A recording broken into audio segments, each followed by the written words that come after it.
নমস্কার বন্ধুরা, আমি চলে এসেছি নতুন একটি ভিডিও নিয়ে। আর তোমাদের আমি কখনো বলিনি আমার নাম কি। আমার নাম স্নেহা। তোমরা আমাকে স্নেহা বলতে পারো, কমেন্টে লিখতে পারো যে স্নেহা তুমি এটা করে এটা দেখাও আমাদের, এটা করলে ভালো হয়, আমার ভুল ত্রুটিগুলো ধরিয়ে দেবে। আর যাই হোক, আমি আজকে নিয়ে এসেছি একটা বিয়ের পিঁড়ি নিয়ে। তো বিয়ের পিঁড়িটা হলো আমার এক পিসির মেয়ে, মানে আমার দিদির। ওর সামনেই বিয়ে। আমাকে বলেছিল যে ওর বিয়ের পিঁড়িগুলো এঁকে দিতে, ওর ঘরে আলপনা করে দিতে, আরও অনেক কাজ থাকে তোমরা জানো। অনেক এখন যেহেতু ট্রেন্ডিং চলে এসছে বিয়ের কুলো, গাছকৌটো, পানপাতা, পিঁড়ি সবই হাতে আঁকা, সবই কলকা করা। তো ওরও ইচ্ছা ছিল, তো আমি সেখানে গেছিলাম একদিন ওর বিয়ের পিঁড়িটা আঁকতে। আমার কলেজের এতই চাপ, সামনেই ক্লাস টেস্ট এক্সাম, তারপরেও আমি গেছিলাম। যাওয়ার পরে এই পিঁড়িটা আঁকতে বসেছি, তখন রাত প্রায় 12টা বাজতে যায়। সেই সময় তোমরা প্রথমেই দেখলে যে আমি পিঁড়িটাকে বেশ কালার করে নিয়েছি, লাল ফেব্রিক অ্যাক্রিলিক কালারের যে লাল কালারটা, ওটা দিয়েই করে নিয়েছি। আর হলো ওটাকে আমি 2-3 ঘন্টার জন্য ফ্যানের নিচে শুকাতে দিয়েছিলাম, যেহেতু ওটা রাত্রেবেলা। দিনের বেলা হলে তোমরা রোদে শুকালেই যথেষ্ট। তো তারপরে ফ্যানের নিচে শুকাতে দেওয়ার পরে আমি এটার উপরে কলকা করা স্টার্ট করেছি। দিদি চেয়েছিল একটু কলকা করতে, ও বলেছিল যে দুপাশে কর, এক পাশটা ফাঁকা রাখ। তো আমি সেভাবেই দুপাশে করে এক পাশটা ফাঁকা রেখেছি। এক কোণা বলতে একটা কোণা ফাঁকা রেখেছি। যাই হোক, তোমরা দেখতেই পাচ্ছ যে কলকাটা করেছি। প্রথমে লাইন দাগ করে নিয়েছি যাতে কলকাতা এদিক ওদিক চলে না যায়। তো তারপরে আমি পুরো দুধারটা কলকা দিয়ে কভার করেছি। কলকাটা একটু হেভি বলতে পারো, হেভিতে আছে, বেশি সিম্পল না। তো আমার কাছে এই হেভিটাও ভালো লাগে। সিম্পল হলে চারিদিকে দিলে ঠিক আছে, কিন্তু যেহেতু আমি দুপাশটা কভার করছি, ওর জন্য আমার কাছে মনে হয়েছে যে এটা ঠিক আছে। তো এখন যেটা মোস্ট ট্রেন্ডিং, সবাই আর কি বেশি পছন্দ করে, সেটা হচ্ছে দেখতেই পাও তোমরা ফোনে সচরাচর যে বরের মুকুট, তারপরে মেয়ের মাথার মুকুট, এগুলো মাঝখানে আঁকা হয়। অনেকে অনেক রকম আঁকে, কিন্তু আমার দিদি ডিমান্ড ছিল যে মাঝখানে যেন আমি মুকুটটা আঁকি। এবার দেখো, আমি এক কর্নার যে ফাঁকা রেখেছিলাম ওটার মধ্যে ঝুমকো দিয়েছি, 3টে ঝুমকো দিয়েছি। তারপরে সেই ঝুমকোগুলো গেছি। ঝুমকোটা আমার খুবই ভালো লাগে, কেননা ঝুমকোটা দেখতে একটুখানি মানে অন্যরকম লাগে।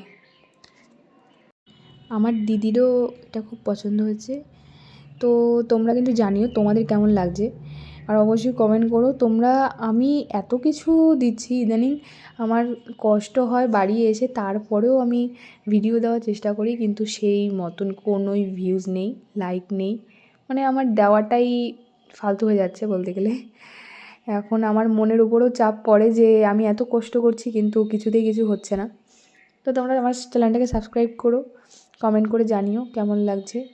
ভালো লাগলে অবশ্যই আমার পাশে থেকো। আর তোমরা যদি এরকম কোনো কাজ করাতে চাও আমার সাথে, আমাকে অবশ্যই কমেন্টে অন্তত জানিও যে হ্যাঁ তুমি এখানে আসো, তুমি এই কাজটা করো।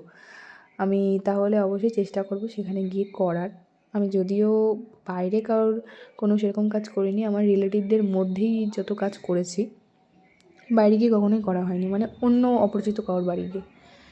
তো মাঝখানে দেখলে আমি মুকুটটা করে ফেলেছি। এটা যেহেতু মেয়ের পিঁড়ি, তো মেয়ের পিঁড়িটা আমি প্রথমে করেছি, তারপরে স্টার্ট করেছি আমি ছেলের পিঁড়িটা করা। ছেলের পিঁড়িটা আমি ডিটেলসে কিছুই দেখালাম না, সেম যেহেতু ডিজাইনটা কর্নারের। তো মাঝখানে যেটা আলাদা সেটা হচ্ছে মুকুটটা, দুজনের টোপর মুকুট এটা।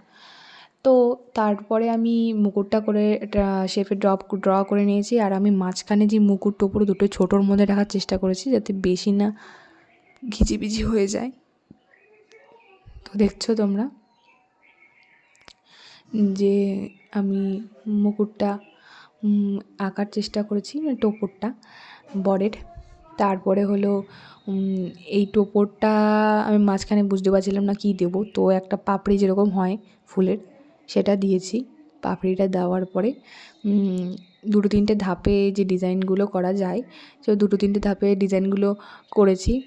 আর হলো এর মাঝখানে তোমরা যদি চাও এটা দেখে দেখে করতে পারো। অনেকেই যারা আর কি নতুন করছো তোমরা চেষ্টা করবে যে সরু তুলি 00, 000 যে কোনো কোম্পানির তুলি একটু ভালো দেখে, যাতে তুলিটা খুব তাড়াতাড়ি মুভ করে। তোমার হাত তুমি যেভাবে চালাচ্ছ সেভাবে মুভ করে করার চেষ্টা করবে, তাহলে কাজটা আরও ফিনিশিং হবে।